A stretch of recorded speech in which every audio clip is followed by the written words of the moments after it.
O Senhor te abençoe e te guarde. Quem começa o dia louvando a Deus, finaliza agradecendo. Queridos, a palavra que eu quero comentar com você neste exato momento é uma palavra extremamente importante que se encontra no livro de Provérbios. Provérbios, escrito por Salomão. O livro de Provérbios tem muitas lições. Nós podemos aprender diversas lições. Se você gosta de estudar a Bíblia e principalmente se você gosta de aprender muitas lições, se você quer melhorar a sua vida no sentido social, como familiar também, ou seja, sua vida familiar, leia o livro de Provérbios. Tem tantas lições maravilhosas nas mais diversas áreas da nossa vida. Veja bem, aqui no capítulo 6 de Provérbios, a partir do versículo 16, nós vamos aprender algumas coisinhas importantes. Salomão diz o seguinte, que há 6 coisas que o Senhor odeia, mas a 7ª ele abomina.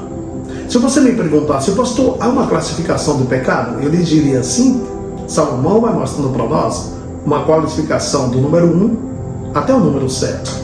Mas ele diz que o pecado de número 7, ele é pior, porque os outros 6, Deus odeia.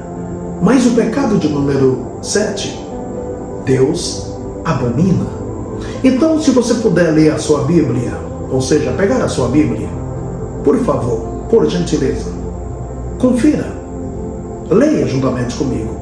Se você não puder fazer isso agora, quando chegar na sua casa, abra sua Bíblia no livro de Provérbios, capítulo 6, a partir do versículo 16.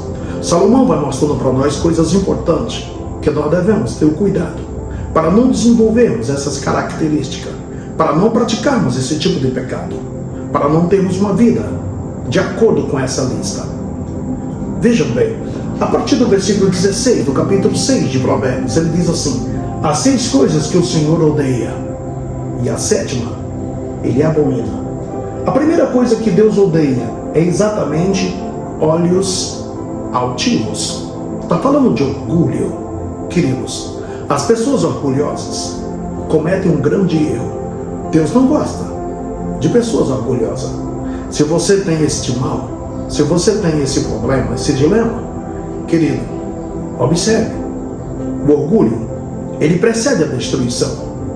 O orgulho, ele conduz o homem para longe de Deus. Toda pessoa orgulhosa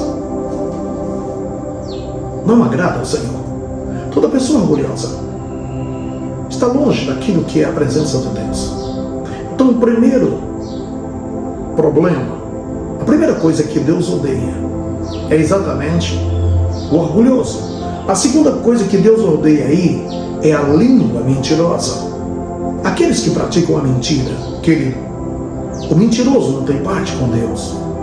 A Bíblia diz que o diabo é o pai da mentira.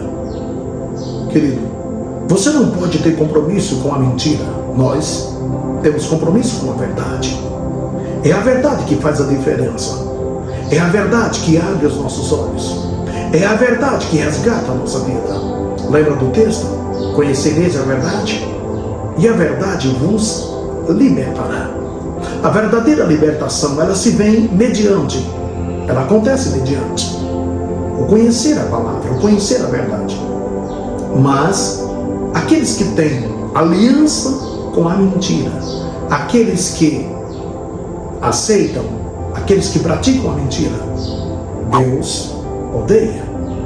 O segundo tipo de erro que Deus odeia, a Bíblia diz que são mãos que derramam sangue inocente. Está falando de violência. Observem bem, o primeiro é o orgulho, o segundo é a mentira, o terceiro é a violência. Queridos, Deus não gosta da violência. Seja qual for o tipo de violência, seja ela emocional, seja ela física, Deus odeia.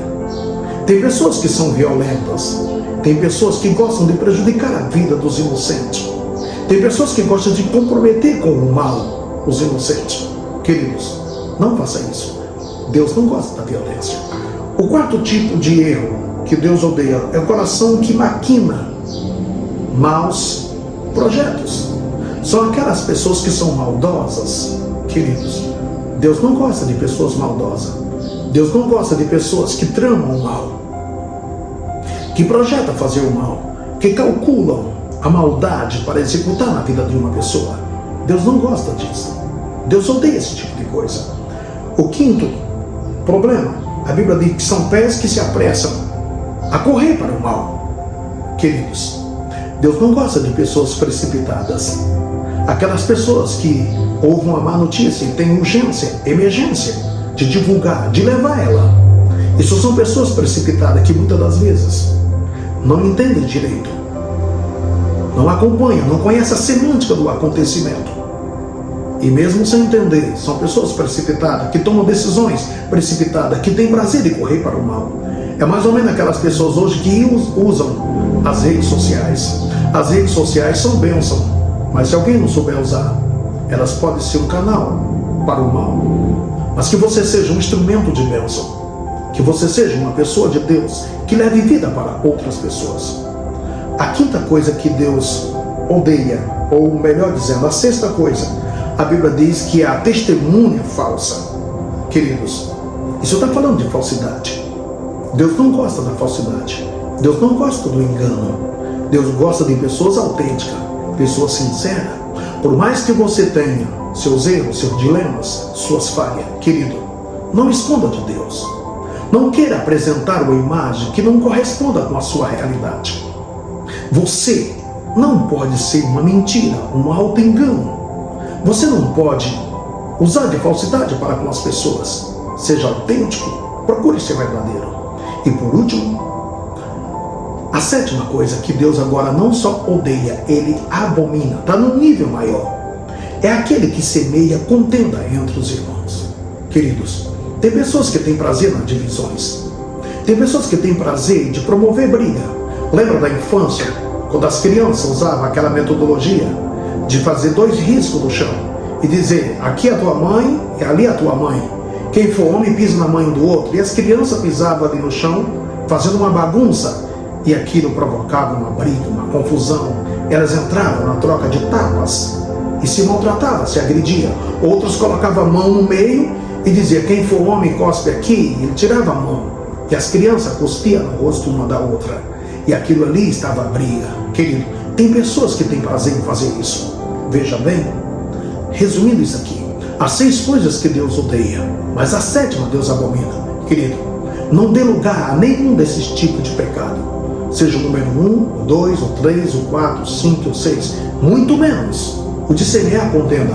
Deus não chamou você para ser um instrumento de maldade. Deus chamou você para ser um instrumento de bênção. Deus não chamou você para ser uma agência de contenda. Deus lhe chamou para ser uma agência transportadora de bênção de Deus. Que você leve as bênçãos de Deus para outras pessoas. Posso orar por você e pela sua casa e pela sua vida?